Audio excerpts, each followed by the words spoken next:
Et donc maintenant, nous allons passer à la présentation ici de Yves Picot, qui est ici présent, qui est donc maître de conférence, donc enseignant-chercheur en écologie à l'Université de Lille, et qui va nous parler spécifiquement de pollinisation et d'agriculture. Merci Victoria. Donc effectivement, je vais vous parler un petit peu de pollinisation et d'agriculture. Donc on va rester dans le thème de l'écologie. Donc je fais partie d'un laboratoire qui s'appelle malheureusement pas, mais évolution, écologie, paléontologie, dans une équipe qui s'appelle écologie des interactions dans un monde qui change. Et on travaille tout particulièrement aux relations entre les organismes vivants dans l'écosystème. Et depuis une dizaine d'années, on travaille plus particulièrement sur les écosystèmes urbains. Alors, pour information, je suis également co-directeur d'un Master 2 qui s'appelle Expertise naturaliste et gestion de la biodiversité, qui forme, bon an mal an, une vingtaine de diplômés qui vont travailler dans les conservatoires d'espaces naturels, dans des bureaux d'études, éventuellement dans quelques collectivités.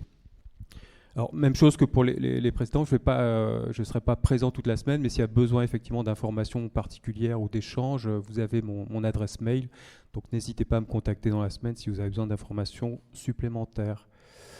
Donc, je vais vous parler effectivement de la contribution des pollinisateurs sauvages et domestiques à la production agricole. Donc je ne vous ferai pas l'affront de vous demander ce qu'est la pollinisation. Vous savez ce que c'est? Oui, à peu près. Bon.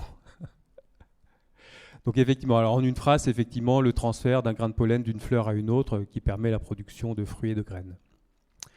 Voilà, donc cette pollinisation, elle est importante dans le monde sauvage, évidemment, puisque les animaux pollinisateurs au sens large contribuent à peu près à, on va dire, autour de 90% de la reproduction des plantes. Et puis c'est important, effectivement, dans le domaine agricole.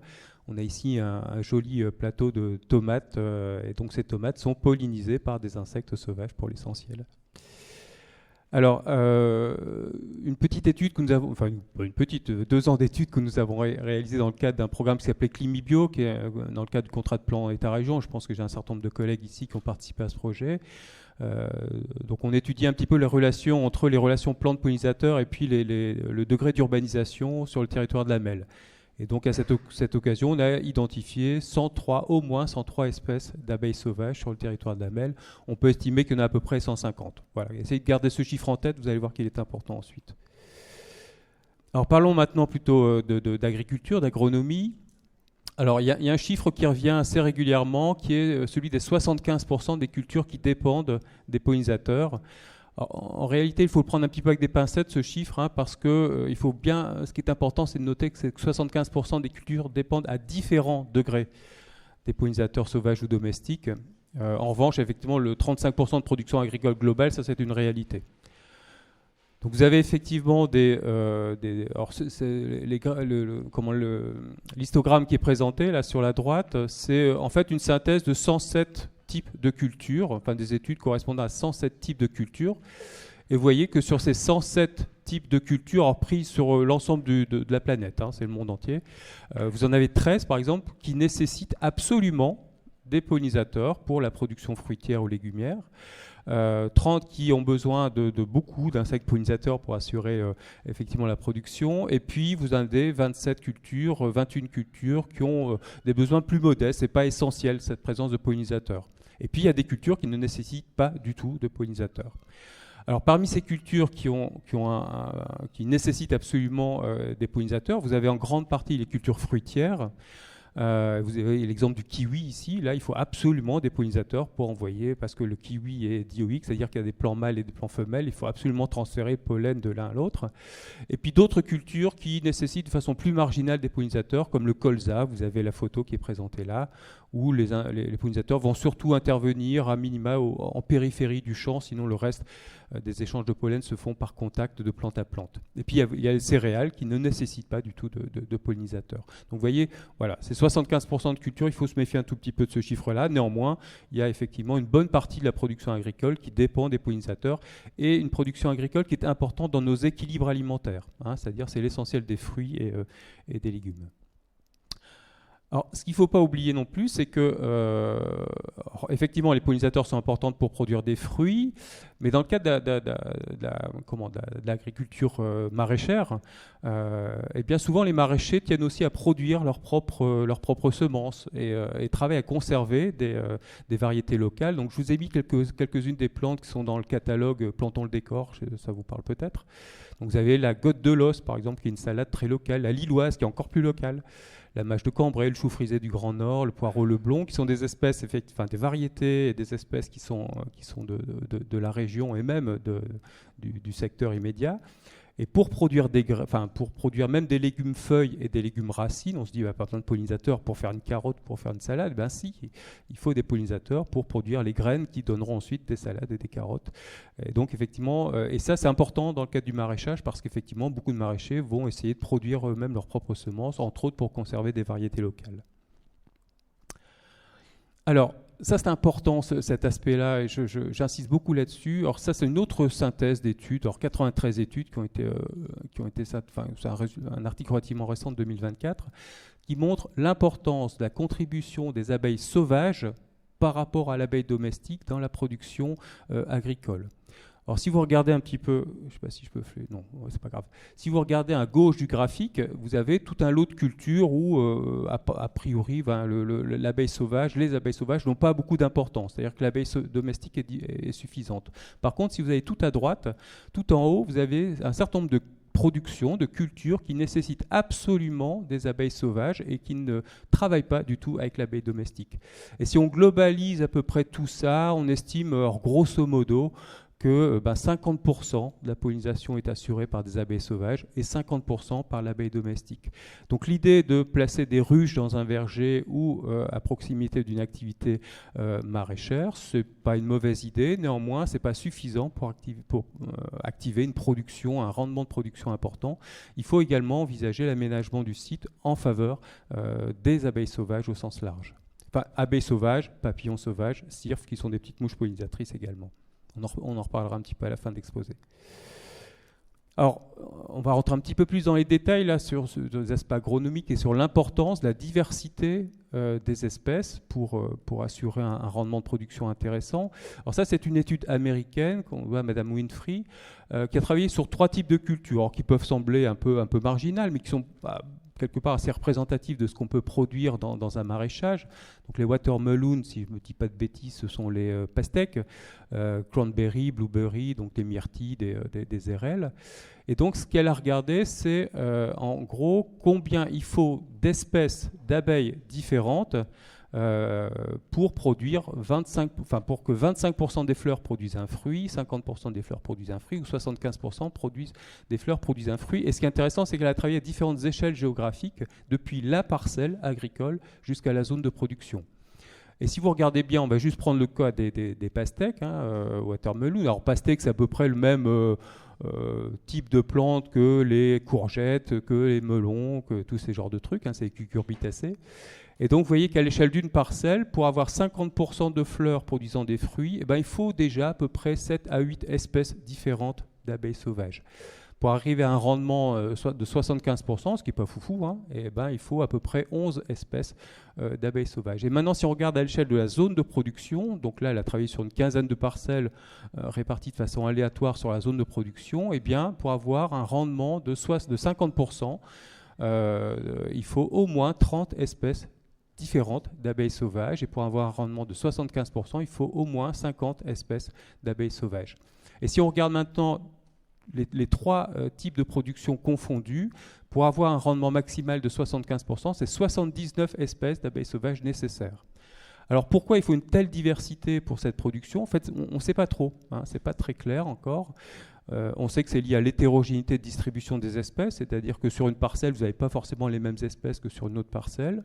C'est lié à la chronologie de l'activité. Vous avez des abeilles qui fonctionnent le matin, d'autres qui fonctionnent l'après-midi. C'est lié au fait que parfois il y a des spécialistes, il y a des petites abeilles qui rentrent dans la fleur, des grosses abeilles qui transportent beaucoup de pollen mais qui restent en périphérie de la fleur, par exemple. Donc, une espèce de mix de situations qui peut expliquer effectivement la nécessité d'avoir une grande diversité de pollinisateurs pour assurer une production optimale. Alors, c'est un discours d'écolo, donc forcément, ça c'est la phase un peu anxiogène. Alors, ce que je vous montre ici, donc ça c'est le résultat d'un travail tout récent dans le cadre d'un projet Interreg, donc un financement européen transfrontalier. On a travaillé sur en fait l'évaluation à la fois de la diversité des pollinisateurs sauvages dans les Hauts-de-France et en Belgique, et puis leur statut démographique, parce que assez paradoxalement, bien qu'on sache depuis très longtemps que ce sont des animaux extrêmement utiles pour l'agriculture, en fait on ne sait pas grand-chose sur leur écologie et sur leur diversité. Donc ça, ce sont des bourdons, ça vous parle, hein, les bourdons, c'est un exemple d'abeilles sauvages que vous connaissez certainement. Et avant la Seconde Guerre mondiale, on avait 34 espèces sur les Hauts-de-France et en Belgique, et actuellement on en a perdu 6. Alors 6, elles ne sont pas complètement disparues, elles sont...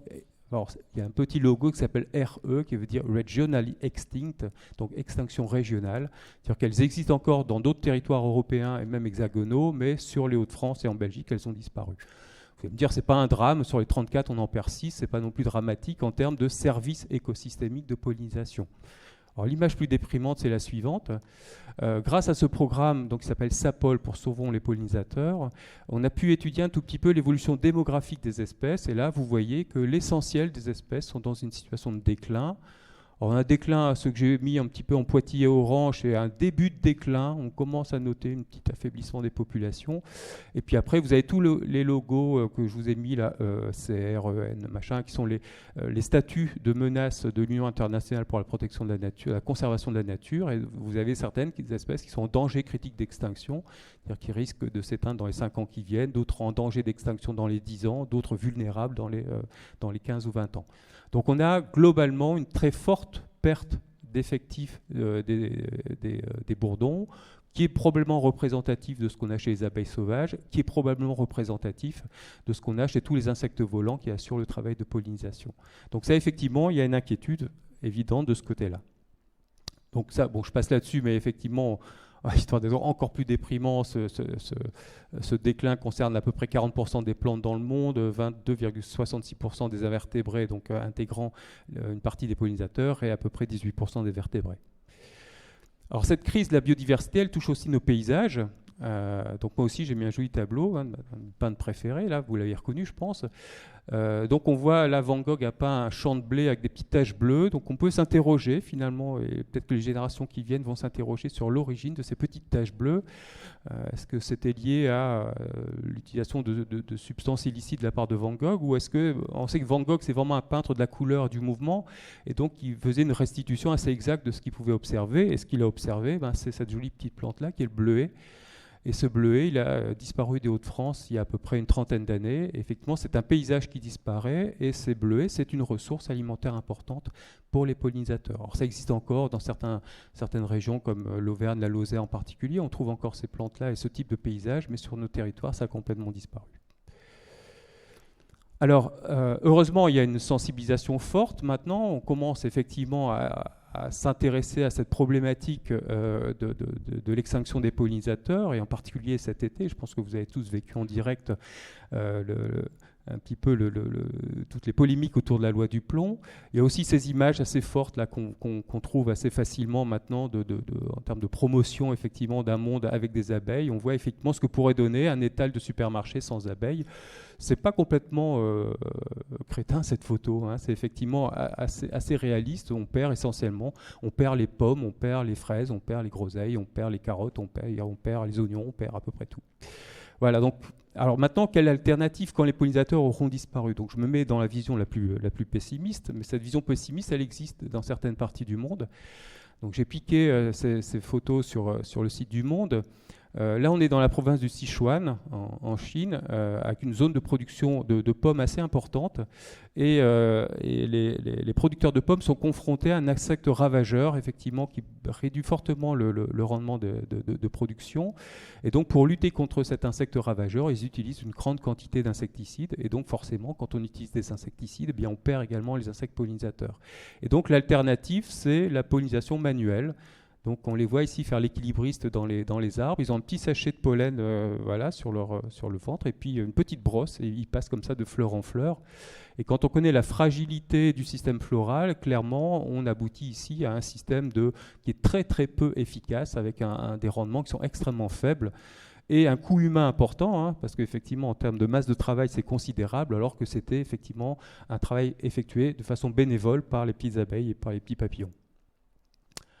Autre situation, celle de la Californie, avec la vague de l'alimentation végane-végétarienne, il y a actuellement une grosse demande de production de lait d'amande.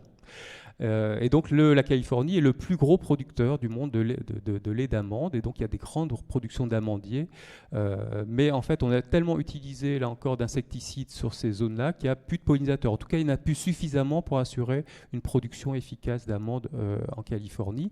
Et donc la solution qui a été trouvée, c'est de transbahuter des ruches qui viennent de l'ensemble des États-Unis et même du Canada, et on les amène en Californie, et puis on ouvre les ruches pour assurer de façon ponctuelle la pollinisation. Et donc, on estime à peu près 1 500 000 ruches qui sont déplacées tous les ans sur les parcelles californiennes. Et c'est souvent du one-shot. Hein. C'est ce que témoigne ici un apiculteur. Il dit on a perdu 60% des abeilles l'hiver dernier. C'est-à-dire, effectivement, ce n'est pas un dispositif gagnant-gagnant, hein, pour l'agriculteur et pour l'apiculteur, puisque les abeilles vont être libérées dans un environnement qui est toxique, hein, qui est de toute façon qui est traité, ce n'est pas du bio. Et les abeilles, une fois qu'elles ont assuré la pollinisation, qu'elles sont au contact de la plante, elles subissent l'effet des pesticides, elles meurent ou elles se désorientent, elles ne reviennent pas vers la ruche. Il faut aussi mesurer le coût que ça représente. Pour un service écosystémique qui était gratuit, là, il faut compter à peu près $100 000 pour effectivement le travail de pollinisation, ce qui est assez cohérent, hein, puisqu'il y a plusieurs centaines de ruches sur ce gros camion là, qui vient probablement de très loin, donc ça représente un coût financier important. Alors, autre alternative, allez, celle-là elle est relativement drôle. Je vous le remets ?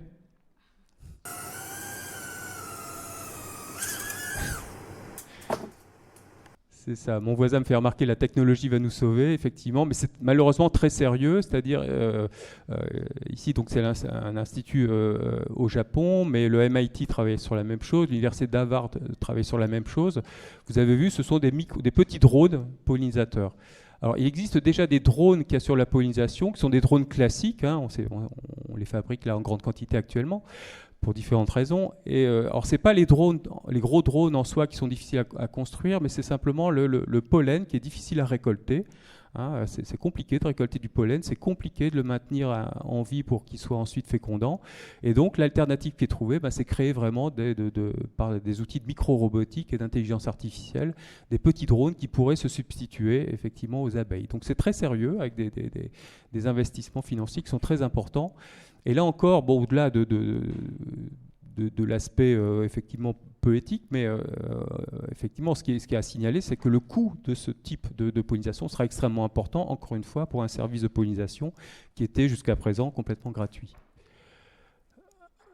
Alors voilà, j'en ai terminé. Donc simplement pour dire effectivement que dans le travail de réflexion sur l'agriculture urbaine, sur le maraîchage de proximité, il est important à la fois effectivement, mes collègues précédemment en ont parlé, de travailler sur la qualité du sol, ça c'est essentiel, mais essentiel également de réfléchir à des zones naturelles qui permettent aux animaux de boucler leur cycle de vie, parce qu'effectivement une parcelle maraîchère, alors c'est bien, effectivement l'insecte va venir chercher du pollen, du nectar, etc., mais ça c'est la part alimentaire, mais il faut aussi qu'il puisse se reproduire, qu'il puisse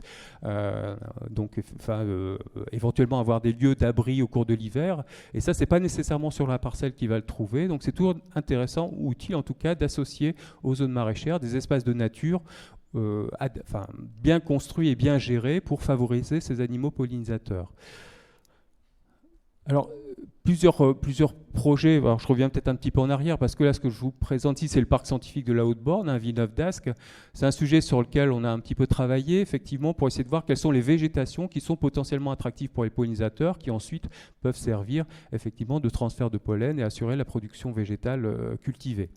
Alors, c'est pas qu'on a plusieurs projets. On a un projet avec la ville de Lille sur la végétalisation urbaine et remplacer ou modifier les plates-bandes dans toute la ville de façon à ce qu'elle devienne plus attractive pour les pollinisateurs. Il ne s'agit pas nécessairement de remplacer les plantes horticoles par du sauvage, mais de sélectionner des plantes horticoles qui soient à la fois jolies et attractives, mêler un petit peu de sauvage éventuellement aux plates-bandes, de façon à ce que sur l'ensemble de la ville, on ait peut-être des potentialités d'accueil plus importantes pour les insectes pollinisateurs et qui permettent aussi de renforcer leur population.